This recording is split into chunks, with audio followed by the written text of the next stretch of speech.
భార్య ఏదో చెప్తుంది, భర్త వినిపించుకోవాలి. పిల్లలు ఏదో తండ్రిని అడుగుతారు, తండ్రి ఆ కోరిక తీర్చాలి. సంసార జీవితంలో ఇవన్నీ తక్కువ. అది ఒక సమాజంలో కూర్చున్నాం అనుకోండి, సమాజంలో కూర్చుంటే ఏమిటంటే సజ్జన సాంగత్యం కలిగిన వారితో కూర్చుంటే కాస్త మనకి లాభం దొరుకుతుంది, లాభం ఉంటుంది. అంటే ఆధ్యాత్మిక చింతన కూడా లేనటువంటి వ్యక్తుల పక్కన కూర్చున్నాం అనుకోండి, వాళ్ళు ఏదో మాట్లాడుతూ ఉంటారు, అవసరం లేని రాజకీయ విషయాలు ఉంటే చూపిస్తూ ఉంటారు. ప్రపంచాలు ఏదో జరిగిపోతుంది, ప్రపంచానికి సమాజానికి చెప్తూ ఉంటారు, కానీ ఉత్తరించే ప్రయత్నం మాత్రం చేయరు. ఉత్తరించే ప్రయత్నం చేయకుండా ఏం చేస్తారంటే వీలైతే సమాజాన్ని నాశనం చేసే పనులు చేస్తుంటారు.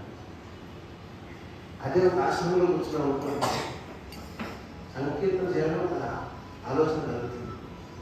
మనస్సుకి పరమాత్మ ఎందు, లోకంలో ఉన్నటువంటి సజీవమూర్తులందు, దివ్యమూర్తులందు మనస్సు లగ్నం అవుతుంది. రకరకాల ఆశ్రమాలకు వచ్చాను కదా, అది కూడా ఆదివారం నాడు కేంద్రం సెలవు పంపించింది కాబట్టి, ఆదివారం 12 సెలవు ఉంటుంది కాబట్టి, ఆ సెలవు దిన రోజున ఇంట్లో కూర్చుంటే మళ్ళీ ఏదో రేపటికి ఏం చేసుకోవాలి, మధ్యాహ్నానికి ఏం చేయాలి, సాయంత్రానికి ఏం చేయాలి, రాత్రికి ఏం చేయాలి, రాత్రికి ఏం చేయాలని పడుకోవాలి.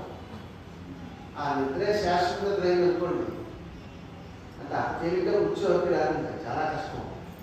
ఎందుకంటే జన్మ కర్మలకు ఉన్నాయి కంటే కర్మలు అనుభవించే అవసరం మనకి ఆసనం అయిన కనుక కర్మే జన్మగా మనకి లభించింది. ఆ కర్మతోనే జన్మ కారణమైంది. ఆ కర్మ ఏదైతే ఉందో ఈ జన్మలో అనుభవిస్తూ ఉంటాం, అనుభవించిన తప్పదు. ఏమండి ఎందుకు అనుభవించాలి, ఏమండి గతంలో ఎందుకు చేశానండి, గతం మీకు తెలిసిన తెలియకపోయిన ముందుకు వచ్చాను, గత జన్మలో ఎట్లా పుట్టారండి అంటే ఏం చెప్తారు, నేను కూడా చెప్పలేదు, మహనీయులు కూడా చెప్పలేదు ఆ విషయాన్ని. కానీ గత జన్మ కర్మశేషం ఏదైతే ఉందో ఆ శేషం ఇప్పుడు జన్మకు దారిస్తుంది కాబట్టి ఈ జన్మలో ఉన్న పరమాత్మను తెలుసుకునే ప్రయత్నం చేయాలి. పరమాత్మను తెలుసుకునే ప్రయత్నం ఎట్లా జరుగుతుందంటే అంత సులువు రాదు, అంత తేలిగ్గా రాదు. వరపురుషులు జ్ఞానం చేశారు, ఆచరించేటటువంటి బాధ్యత నీతి అని మన పిల్లలకి చెప్పినప్పుడు, పిల్లలు ఖండించినప్పుడు మాత్రమే ఆ బాధ్యతను వాళ్ళు నిర్వర్తించగలుగుతారు. అట్లా నిర్వర్తించినప్పుడే ఆ తల్లిదండ్రుల యొక్క సత్సంతానంగా జన్మించినటువంటి వారందరూ కూడా సార్థక జీవులై జీవిస్తారు. ఈ భూమి మీద వాళ్ళు సార్థకతను పొందగలుగుతారు. అంచేత ఎందుకు నేను ఈ మాటలు చెప్తున్నానంటే, ఈ ఆశ్రమ ఘన చరిత్రలో మాకు చిన్నపాటి భాగం ఉంది అని చెప్పాలి. ఇవాళ నేను ఈ విషయం అనడం చేయడానికి కూడా దానికి కారణం, ఇవాళ ఇక్కడ నేను మా అమ్మమ్మ గారి ఫోటో తీసుకొచ్చి పెట్టానంట. పోసూరు సత్యవతి గారిని, ఆమె పాప అంటే అమ్మంటే అంత సర్వస్వం. వారి తండ్రి గారు వానపల్లి సత్యరాజు గారు అని చెప్పి ఆయన 1940లో దుబ్బాడకు స్టేషన్ మాస్టర్గా చేశారు. ఆయన 1940 అంటే అప్పుడు పరిస్థితి ఏమిటంటే వాహనాలు లేవు, విద్యుత్ ఎక్కడో ఒక దగ్గర అత్యంత బరువు వెళ్తే మన కిలోమీటర్ దాటితే కానీ ఇంకో బరువు కనిపించేది కాదు. ఎటు చూసినా చీకటి తప్ప పౌర్ణం అన్నది మనకి ఎక్కడ కనిపించేది కాదు. సూర్యోదయం నుంచి సూర్యాస్తమయం వరకు వెలుగును మాత్రమే చూసుకుని చక్కదిద్దుకునే ప్రయత్నం చేసేవారు ఆ రోజుల్లో. ఎందుకంటే దీపం ఉండగానే విద్యుత్ పెట్టుకోలేదు. అటువంటి రోజుల్లో ఆయన గొప్ప భక్తులు, ఇక్కడ స్టేషన్ మాస్టర్గా పనిచేసిన వానపల్లి సత్యరాజు గారు గొప్ప భక్తులు, పరమభక్తులు. ఆయన కృష్ణనాథ్ అంటే సమస్య వారికి. వారు ఇక్కడ స్టేషన్ మాస్టర్గా ఉన్నప్పుడు ఏం చేశారంటే, మొట్టమొదట ఇక్కడ మందిరం నిర్మించింది వారే. ఈ దుబాడలో, ఇక్కడ ఈ ప్రాంతంలో, ఈ రాజీవ్నగర్లో. అప్పుడు రాజీవ్నగర్ పేరు కట్టలేదు. ఆయన స్వయంగా శ్రద్ధ తీసుకొని 10 పని వాళ్ళని ఎక్కడి నుంచి పిలిపించి వారికి వసతి సౌకర్యాలు కల్పించి మొట్టమొదటి మందిరం ఎక్కువ వ్యక్తి. ఆయన కుమార్తె, పెద్ద కుమార్తె పోసూరు సత్యవతి గారు. వారు గత సంవత్సరం గురు పౌర్ణమి నాడు కాలం చేశారు. సర్వసాధారణంగా చాలా మంది కోరికలు ఉండిపోతాయండి. ఏకాదశి నడిపోతే బాగుంటుంది, మళ్ళీ తిరిగి ఊరు వచ్చే పరిస్థితి. ఏకాదశి నాడు అందరికీ మాట వస్తుంది, శుభము. ఉత్తరాలు గుడిగాలను పోతే బాగుంటుంది అనుకుంటాం, అందరికీ కలుగుతుందా? కార్తీక శుద్ధ ఏకాదశి నాడు, వైకుంఠ ఏకాదశి నాడు పోవాలని కష్టపడతాం, దొరుకుతుందా? కానీ భగవంతుడు ఆమెకు ఇచ్చిన, పోసూరు సత్యవతి గారికి భగవంతుడు ఇచ్చిన గొప్ప అదృష్టం తెలిసినండి. ఆమె మహర్షులు మహనీయులతో మంచి సత్సాంగత్యం కలిగి వారికి శిష్యురాలుగా ఉండి సేవ చేశారు. ఆ సేవ చేయడంలో ఏ గురువునైతే విశ్వమంతా ఆరాధించారో గురు పౌర్ణమి నాడు అదే రోజున ఆమె కాలం చేశారు. గురు సంపద పొందిన గొప్ప వ్యక్తి, గొప్ప మార్గదర్శిని, ఆధ్యాత్మికంగా చెప్పాలంటే మార్గదర్శిని. ఆమె చిన్నప్పటి నుంచి నాకు ఇచ్చిన సంపద సంస్కృతి ఏంటంటే ఈ ఆధ్యాత్మిక చింతన. నాకు అందజేసింది కాదు సంపద. ఆ సంపద పట్టుకొని నేను తిరుగుతున్నాను తప్ప నాకు ఉద్యోగం కానీ వ్యాపారం కానీ వేరే ఆలోచన కానీ ఏమి లేదు. పరమాత్మ దయ వల్ల మాకు అంత బాగుంది. భగవంతుడి దయ వల్ల అది కొన్ని కష్టాలు ఉన్నాయి, స్వామి తీరుస్తాడని భావిస్తున్నాను. నేను తీరుస్తాడో తప్పకుండా వాడి కుమారుడు కోసూరు ఏకేశ శ్రీనివాస హరిగోపాలని అమెరికాలో ఉంటున్నాడు. ఆయన తల్లిదండ్రులు అంటే ఎంత వాత్సల్యం అంటే అబ్బాయికి ఇక్కడి నుంచి అమెరికా వెళ్ళిపోయి చూపించుకు ఒక 30-40 ఏళ్ళు అయిపోయినా గొప్ప వాత్సల్యం అండి.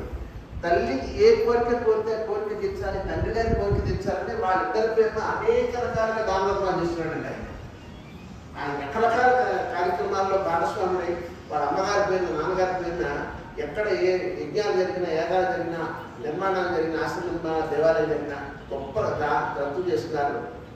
ఆయన గత సంవత్సరం నాడు వాళ్ళ అమ్మగారికి పోయిన తర్వాత మన ఆశ్రమ కమిటీ వెళ్ళినప్పుడు సంప్రదించగానే పరామర్శ పెడితే ఆయన తోచినటువంటి దక్షిణ ఆశ్రమానికి విరాళంగా అందజేశాడు. ఆయన అందజేయడమే కాకుండా ఈ సంవత్సరం గురు పౌర్ణమి తర్వాత ఈరోజు మళ్ళీ స్వామి సన్నిధిలో అమ్మ పేరు సంకీర్తన చేయించండి, అలాగే భక్తులకు ప్రసాదం పెట్టండి అని చెప్పి కూడా ఆయన విరాళం అందించారు. విరాళం ప్రకటించుకోవడం అందుకని నేను చెప్పడం లేదు, ఆయన విరాళం అందించారు.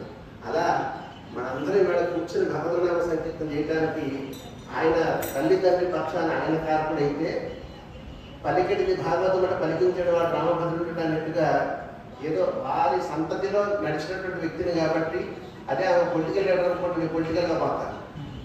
ఆమె క్రిటికల్ లీడర్ అనుకోండి, క్రిటికల్గా పోతాను. ఆమెకు లిటిగేషన్ పర్సన్ కూడా లిటిగేషన్గా పోతాను. తను జీవితం మొత్తం ఆధ్యాత్మికంగా జీవించిన వ్యక్తి అన్నాడు.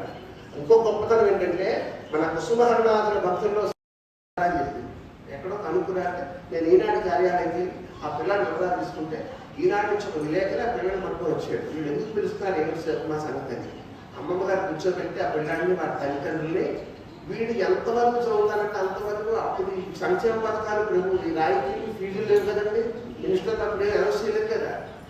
వాడు అప్పుడు 6వ తరగతి చదువుతున్నాడండి, ఎగ్జామ్ రాస్తున్నప్పుడు 5వ తరగతి 10వ తరగతి కాదు వాడు ఇంజనీరింగ్ చేస్తాను నాకు ఫీజునే కడతాను అని ప్రతి సంవత్సరం మాట ఇచ్చినట్టుగా ప్రతి సంవత్సరం వాడికి ఫీజు మొత్తం చెల్లించి వాడికి బట్టల గురించి వాడికి పుస్తకాలు గురించేదండి.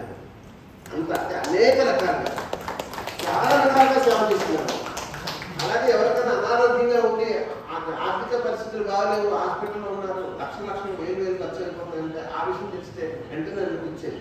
అప్పుడు తనకు అంత ఆదాయం లేదంటే తన పెన్షన్లో పంపించేసేది. తను ఆ రకంగా ఆమె మెసిలింది కాబట్టి ఆమె సంతతి మేం కాబట్టి ఇవాళ కాస్త భగవన్నామని చెప్పగలుగుతున్నామన్నా, నాకు మంచి మాటలు చెప్పగలుగుతున్నామన్నా. నాకు మార్గదర్శిని అమ్మమ్మ గారు. నాకు ఆవిడతో పాటు వాళ్ళ అబ్బాయి హరిగోపాల్, ఈ కోసూరు ఏకేశ శ్రీనివాస హరిగోపాల్ మంచి సహృదయం అంటే అబ్బాయి కూడా మంచి భక్తిపరుడు కూడా అబ్బాయి. ఆయన చేసిన కొన్ని దానధర్మాలు కూడా చెప్పకుండా చేస్తుంటాడు. అలాంటి ఒక చక్కని కుటుంబంలో నేను జన్మించడం జీవించడం కూడా నా అదృష్టంగా భావిస్తూ ఇవాళ ఆశ్రమానికి ఇచ్చేసి ఆశ్రమంలో సంకీర్తన చేసిన మీ అందరికీ కూడా నా పరంగా కూడా నేను కృతజ్ఞతలు ధన్యవాదాలు తెలియజేస్తూ ముఖ్యంగా అమ్మమ్మ గారి కార్యక్రమం ఆశ్రమంలో ఏర్పాటు చేసేదానికి అనుమతులు ఇచ్చినటువంటి ఆశ్రమ కమిటీ సభ్యులందరికీ, కార్యవర్గ సభ్యులందరికీ నా హృదయపూర్వకంగా ధన్యవాదాలు తెలియజేస్తూ ఇప్పుడు నేను లోపలికి వెళ్ళి హారతిస్తాను స్వామికి, అమ్మకి, అలాగే అమ్మగారికి కూడా. తర్వాత అన్నప్రసాదం అందరూ తీసుకోండి. మళ్ళీ ఒక మనకు విరామం ఉంటుంది. మళ్ళీ 3 గంటలకి ఇక్కడ ఇంకా ముందు పెట్టండి, 2:30 నుంచి 4 గంటల దాకా మళ్ళీ పునర్సంకీర్తన ఉంటుంది. 4 గంటలకి హారతి ఉంటుంది. దయచేసి హారతి తీసుకొని ప్రసాదం తీసుకొని వెళ్ళవలసిందిగా. భగవంతుడు ఎప్పుడు ఏ క్షణం అవకాశం ఇచ్చినా నామం చేసే ప్రయత్నం చేయమని మీ అందరినీ అర్థిస్తూ స్వస్తి.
పాడండి.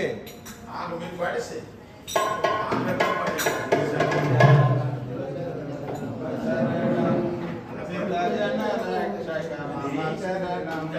బాబా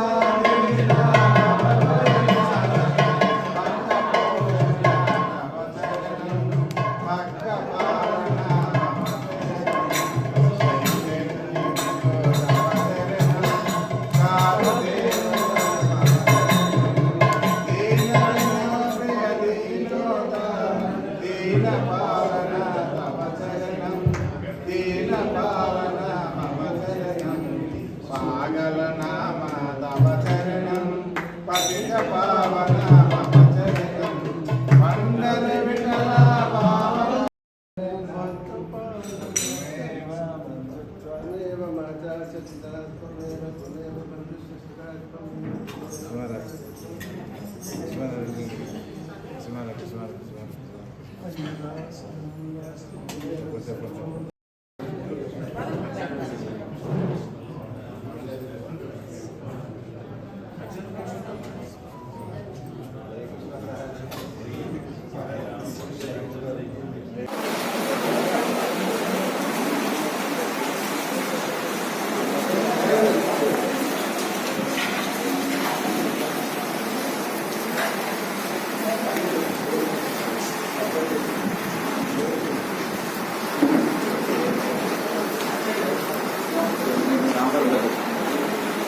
అమ్మ వలసమే రామలు